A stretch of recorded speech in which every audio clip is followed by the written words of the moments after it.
الحمد لله وكفى وسلام على عباده الذين اصطفى أما بعد فأعوذ بالله من الشيطان الرجيم بسم الله الرحمن الرحيم ولقد نصركم الله ببدر وأنتم أذلة فاتقوا الله لعلكم تشكرون أما بعد والله أعلم بأسرار كتابه فقال النبي صلى الله عليه وسلم بلغوا عني ولو آية رواہ البخاری۔ عزیز سامعین کرام، آج ہی کے دن 17 رمضان المبارک سن 2 ہجری کو معرکہ حق و باطل غزوہ بدر کا وقوع ہوا۔ یہ کفر و اسلام کا پہلا معرکہ تھا۔ آخر یہ غزوہ ہوا کیوں؟ وہ جو ایک دوسرے کے ساتھ رہتے تھے، اتنی نفرتیں کہاں سے آ گئی؟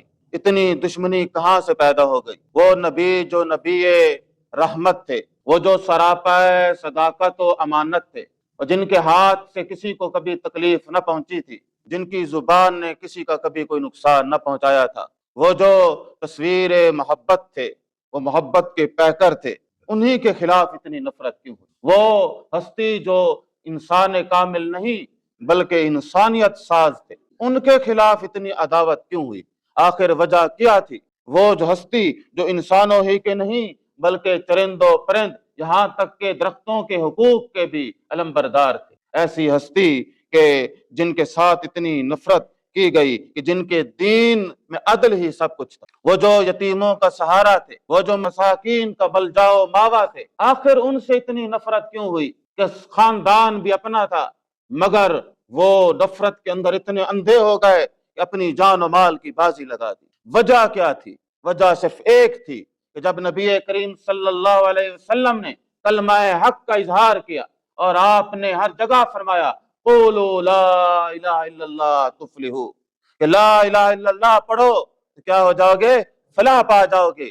یہی وہ بات تھی کہ جس نے محبتوں کو نفرتوں میں بدل دی، جس سے رشتہ داروں کے خون سفید ہو گئے، دوستیاں دشمنیوں میں بدل گئیں، رشتہ داریاں عداوتوں میں بدل گئیں۔ اور بات کیا تھی؟ قولوا لا الہ الا اللہ۔ آپ نے اس رب کا تعارف کرایا تھا کہ جو صرف رب آپ کا نہیں تھا بلکہ سب کا تھا، وہ رب العالمین تھا۔ اس کا تعارف کرایا تھا کہ جو بادشاہوں کا بادشاہ تھا، جو رحیم اتنا کریم اتنا کہ خطائیں دیکھتا بھی ہے، عطائیں کم نہیں کرتا، اس کا تعارف فرمایا تھا۔ آپ نے اس کا تعارف فرمایا تھا کہ فرمایا کہ اتنا عزیز ہے، اتنا غالب ہے کہ اس کی قدرت سے کوئی چیز باہر نہیں، وہ جس کو چاہے پکڑ لے، اور آخر اس نے پکڑا۔ تو عزیز سامعین کرام، یہ معرکہ حق و باطل تھا، یہ غزوہ بدر تھی، آج ہی کا دن تھا۔ اسی کا ایک مضمون میں نے لکھا جو آپ کے سامنے میں پیش کرنے کی سعادت حاصل کروں گا۔ یہ آزمائش کی انتہا تھی۔ مکہ میں سب کچھ چھوڑ کر چلے گئے، مال و متاع بھی چھوڑا، گھر بار بھی چھوڑا، ساز و سامان بھی چھوڑا، ساری یادیں چھوڑی، سب کچھ قربان کر کے چلے گئے، مگر پھر بھی نفرت کم نہ ہوئی۔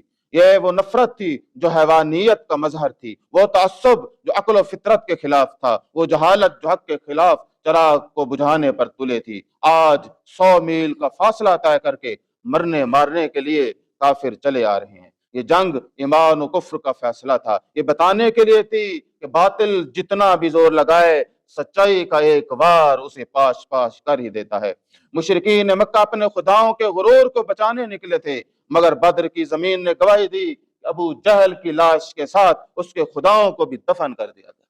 وہ ابو جہل کا دفن نہ تھا بلکہ اس کا خدا بھی ساتھ اللہ نے دفن کرا دیے۔ یہ جنگ ضروری تھی کیونکہ حق کا سورج چمکنے والا تھا، باطل کی آخری رات بھی تاریک ہونے والی تھی۔ اے اہل ایمان، آج ہم ایسے معرکہ کی یاد تازہ کر رہے ہیں جس کی گونج آسمانوں میں تھی، جس کے شہداء کو فرشتوں نے غسل دیا، وہ جس میں اللہ نے اپنے بندوں پر نصرت و مدد کے دروازے کھولے۔ یہ وہ معرکہ تھا جہاں حق و باطل کی پہلی جنگ ہوئی، جہاں قلیل جماعت مسلح جتھوں کے سامنے کوہ گراں کھڑی تھی۔ زمین نے دیکھا کہ اللہ کی مدد کس طرح اہل ایمان کی قدم جماتی ہے، کس طرح فرشتے نازل ہوتے ہیں، کس طرح باطل ہمیشہ کے لیے سرنگو ہوتا ہے۔ یہ وہ دن تھا جب کائنات نے دیکھا کہ تلواروں کی جھنکار میں آسمان نصرت کی گرج شامل ہو گئی، جب زمین نے سجدہ ریز مجاہدوں کے قدموں کو چوما، جب ریت پر گرتے لہو کے ہر قطرے نے حق کے پھور کھلائے۔ یہ وہ دن تھا جب دنیا کو معلوم ہوا طاقت ہتھیاروں میں نہیں، طاقت ایمان کے جذبوں میں ہوتی ہے۔ فیصلے تعداد سے نہیں بلکہ فیصلے ایمان سے ہوتے ہیں۔ جب اللہ کی مدد آئی تو 313 نے 950 کو خواہ خاک کر دیا۔ یہ مارکا تھا جس کا ذکر اللہ نے قرآن مجید میں محفوظ کر دیا۔ قیامت تک ہر اہل ایمان جان لے، جیت ہتھیاروں کی کثرت سے نہیں بلکہ ایمان، یقین اور صبر سے، اللہ کی مدد سے ہوتی ہے۔ مدینہ سے روانگی ایک مٹھی بھر جماعت تھی، مگر آسمان کے محافظ ساتھ تھے۔ 12 رمضان المبارک سن 2 ہجری کی رات تھی۔ مدینہ کی گلیوں میں سرگوشی ہو رہی تھی، چہرے پرعزم تھے، نگاہوں میں جنت کا عکس تھا۔ نبی کریم صلی اللہ علیہ وسلم اپنے جانثاروں کو تیار فرما رہے تھے۔ یہ مختصر سا لشکر بدر کی طرف نکل پڑا۔ وہ قافلہ تھا جس کے پاس نہ زرہیں تھی، نہ گھوڑے تھی، نہ فوجی طاقت تھی، بس محض ایک ایمان تھا، جس میں کل 313 نفوس قدسیہ تھے، جن میں 73 مہاجر اور 240 انصار تھے۔ عزیز سامعین کرام، ادھر دیکھیں، ادھر مکہ میں فرعون وقت ابو جہل، عتبہ، شیبہ، ولید، امیہ بن خلف جیسے سردار قریش اپنی شیطانی قوتیں اکٹھی کر رہے تھے۔ اگر ظاہری اعداد و شمار کو دیکھا جائے تو کوئی بھی یہ کہہ سکتا تھا فتح قریش کی ہوگی، لیکن اللہ کے محبوب صلی اللہ علیہ وسلم نے اپنی نگاہیں کسی ہتھیار پر نہیں بلکہ آسمان کی طرف اٹھا رکھی تھی۔ بدر میں قیام اللہ کی نصرت کا پہلا اشارہ۔ 17 رمضان المبارک برکت کا مہینہ، جمعۃ المبارک اور برکتوں والے لوگ، مدینہ سے 98 میل دور بدر کے مقام پر مسلمانوں نے ڈیرا ڈالا، جو ایک قدیم تماشا گاہ اور بازار تھا۔ بدر کے گرم صحرا میں ایک عجیب منظر تھا، ہوا میں ایک خاص سرگوشی تھی۔ بدر کی ریت گرم تھی مگر مومنوں کے دل ٹھنڈے تھے، کیونکہ اللہ نے انہیں سکون عطا فرمایا تھا۔ ہاں، اللہ نے اپنے نبی اور ان کے جانثاروں کی مدد فرمائی۔ آسمان سے بارش ہوئی جس نے زمین کو مضبوط کر دیا، مسلمانوں کے قدموں کو جمانے والا فرش بچ گیا، جبکہ کفار کے لیے زمین کیچڑ میں بدل گئی، جس سے ان کے لیے چلنا مشکل ہو گیا۔ قرآن مجید میں اس کا ذکر اس طرح آتا ہے: اذ یغشیکم النعاس امنۃ منہ وینزل علیکم من السماء ماء لیطہرکم بہ ویذھب عنکم رجز الشیطان ولیربط علی قلوبکم ویثبت بہ الاقدام۔ جب اللہ نے تم پر اونگ طاری کر دی تاکہ تمہیں اطمینان ملے، اس نے آسمان سے تم پر پانی برسایا تاکہ تمہیں پاک کر دے، تم سے شیطان کی نجاست دور کر دے، تمہارے دلوں کو مضبوط کر دے اور تمہارے قدموں کو جما دے۔ فرشتے بھی نازل ہوئے، جیسا کہ قرآن میں آتا ہے: وَلَقَدْ نَصَرَكُمُ اللَّهُ بِبَدْرٍ وَأَنْتُمْ أَذِلَّةٌ فَاتَّقُوا اللَّهَ لَعَلَّكُمْ تَشْكُرُونَ۔ بے شک اللہ نے بدر میں تمہاری مدد کی جب تم بے سرو سامان تھے، بس اللہ سے ڈرو اور اس کے شکر گزار بندے بنو۔ نبی کریم صلی اللہ علیہ وسلم کی رات بھر کی دعائیں، اس رات جب ہر مومن خواب راحت میں تھا، مگر اللہ کے محبوب صلی اللہ علیہ وسلم اپنا سر مبارک سجدے میں رکھ چکے تھے، آنکھوں سے آنسو بہ رہے تھے اور لبوں پر ایک ہی فریاد تھی: اللہم انجز لی ما وعدتنی، اللہم ان تہلک ھذہ العصابہ من اہل الاسلام فلا تعبد فی الارض ابدا۔ اے میرے پروردگار، جو وعدہ آپ نے مجھ سے کیا ہے وہ پورا فرمائیے۔ اے میرے پروردگار، آج یہ مٹھی بھر جماعت ہلاک ہو گئی تو روئے زمین پر لینے والا کوئی باقی نہیں رہے گا۔ تو پھر کیا ہوا؟ فرشتوں کی آمد ہوئی، آسمان کانپ اٹھا، فرشتے صفے باندھ چکے تھے، اللہ کی مدد نازل ہونے لگی۔ جنگ کے دوران اللہ نے فرشتے نازل فرمائے جنہوں نے مسلمانوں کی مدد کی۔ تبھی آسمان سے آواز آئی: اذ تستغیثون ربکم فاستجاب لکم انی ممدکم بألف من الملائکۃ مردفین۔ جب تم اپنے رب سے مدد مانگ رہے تھے تو اللہ نے فرمایا: میں تمہاری مدد کے لیے 1000 فرشتے بھیج رہا ہوں جو یکے بعد دیگرے آئیں گے۔ آسمان سے فرشتے نازل ہو رہے تھے، رحمت الہی مسلمانوں کے چہروں پر چمک رہی تھی، زمین پر ہر طرف سے صدا آ رہی تھی: اللہ اکبر، اللہ اکبر۔ میدان کارزار جہاں تلواریں بجلی بن کر گرتی تھیں، جب بادل لرز گیا تھا، معرکہ حق کا آغاز ہوا۔ علم سیدنا مصعب بن عمیر رضی اللہ تعالی عنہ کے ہاتھ میں تھا۔ کفار کے 3 بڑے سردار عتبہ، شیبہ اور ولید میدان میں نکلے۔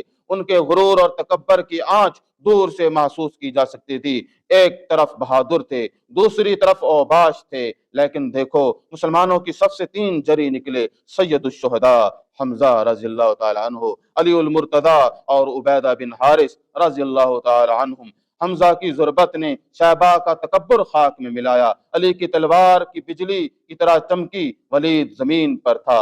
عبیدہ نے عتبہ کو واصل جہنم کیا، مگر خود بھی زخمی ہو کر تمغہ شہادت نوش فرمایا۔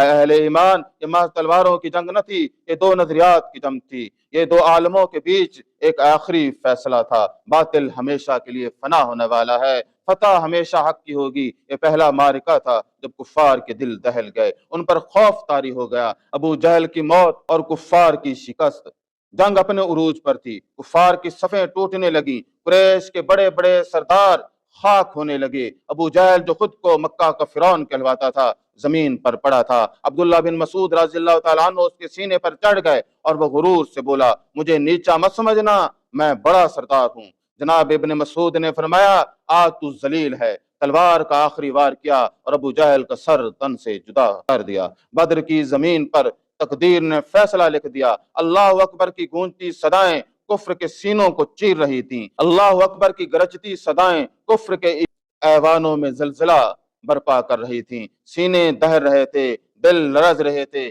زمین پر غرور کے بت پاش پاش ہو رہے تھے۔ ابو جہل نہیں گرا تھا، بلکہ سرکشی کی صدیوں پر محیط عمارت زمین بوس ہو رہی تھی۔ وہ خاک و خون میں نہیں تڑپ رہا تھا، بلکہ باطل اپنی آخری سانسیں لے رہا تھا۔ یہ محض ایک آدمی کی ہلاکت نہیں تھی، بلکہ یہ کفر کی لاش تھی جو بدر کی ریت پر بے یار و مددگار پڑی تھی۔